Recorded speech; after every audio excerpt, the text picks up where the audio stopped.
Hello there, developers, and welcome to day 4 of the ROS2 Learning Week.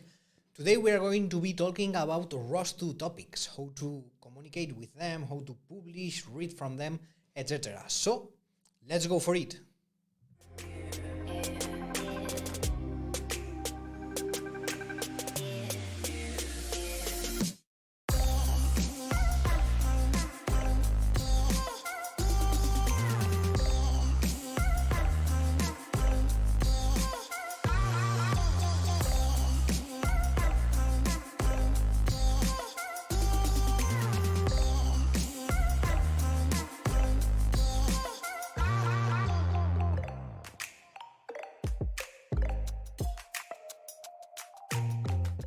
Alright, so welcome everybody to this day 4 of the ROS2 Learning Week. As you can see, we are already finishing it. We are in day 4, only today and tomorrow remaining. So yeah, today we are going to be talking about topics, a super important subject in ROS in general, both ROS1 and ROS2. So you are going to have to pay a lot of attention. And yeah, let's go for it. Let's not lose any more time. So first of all, I'm going to switch the screen to my computer, as always. And here, we are going to come to the main page of the basic ROS2 Learning Week, as you can see here. And today we are going to follow the same procedure we used yesterday. So today we are going to be working with a project.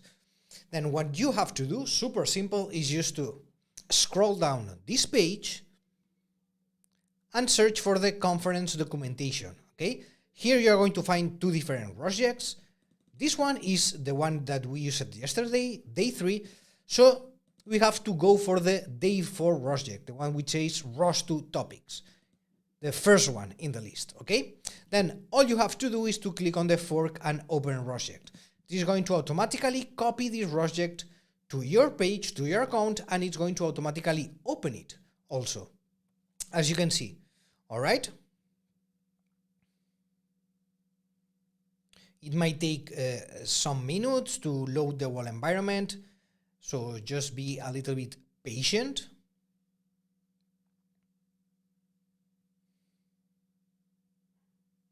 And there we go. Once the project fully loads, it's going to automatically open the Jupyter notebook, as you can see here. Okay. So you are going to see this notebook, the one for today, which is the ROS2 Learning Week Day 4. All right. Then before starting with the class itself, I would like to talk about a couple of things. First of all is to remind you that we have the ROS2 Basics for Python course published this week, super new course.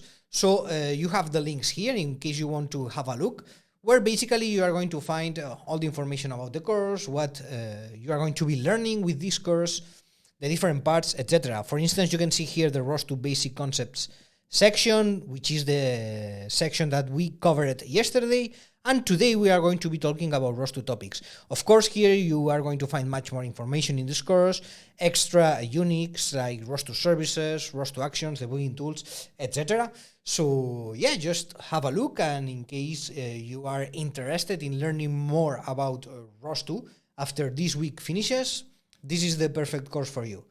So yeah, then also I wanted to talk again about the ROS Developers Day 2021, which is the conference that we are going to provide, and it's going to happen very soon. As you can see, it's going to happen on June 19th.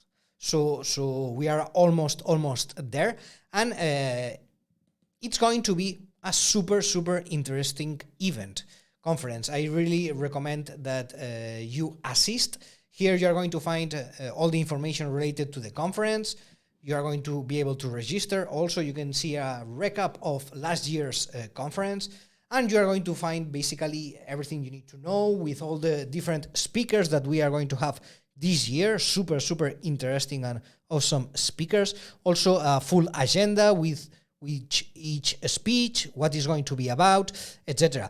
So please feel free to have a look at the agenda, the conferences that we are going to provide, and in case you are interested, for sure register. You are still on time, and I really encourage you to register. Of course, I would like also to give a shout out to our sponsors, Keystone sponsor Husarnet, and the gold sponsors Robotnik, Pal Robotics, Carelix, and Husarion.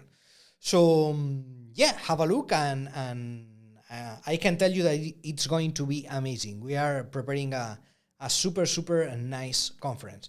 You are going to love it for sure.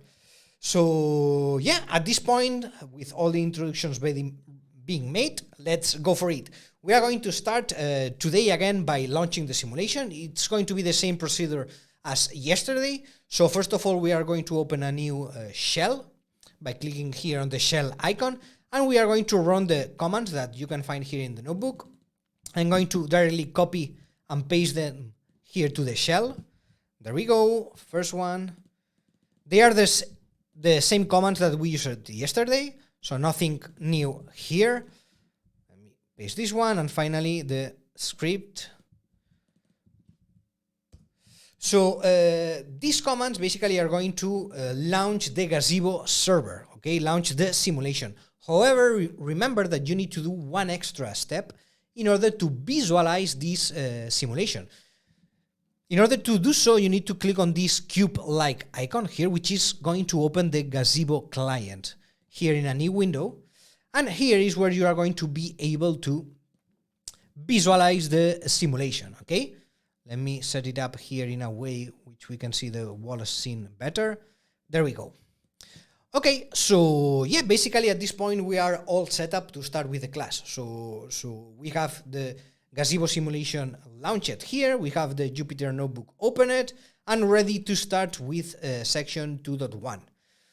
So yeah, let's go for it.